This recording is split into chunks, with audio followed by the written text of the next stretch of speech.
being edited in a way that tells a clear and compelling story, and that the visual and audio elements are working together to create an engaging and informative experience for the audience. During this phase, the filmmaker should also consider the distribution strategy for the film, as well as promotional materials such as posters, trailers, and social media campaigns. When it comes to editing, there are certain techniques that can be used to enhance the overall quality of the film.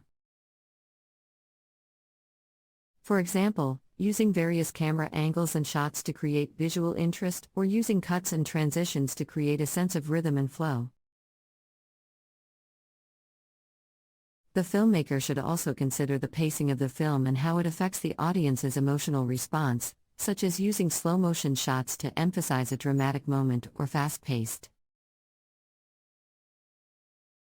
cuts to create a sense of excitement. Step 8. Distribution. Final step in the process is distribution. The filmmaker should consider the intended audience for the film, and how the film can be distributed to reach that audience.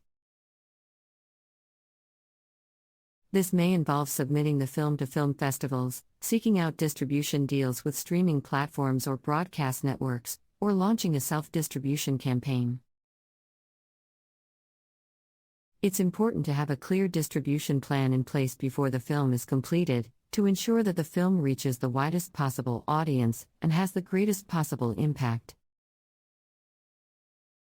The filmmaker should also consider ways to engage with the audience after the film's release, such as Q&A sessions, panel discussions, or social media interactions. One important technique is framing and composition. The filmmaker should consider how the performers and instruments are framed in the shot, and how this affects the overall mood and tone of the film. For example, using a close-up shot of a musician's hands on the guitar strings can create a sense of intimacy and focus on the technical aspects of the performance, while a wide shot of the entire band on stage can create a sense of grandeur and excitement. Another important technique is lighting.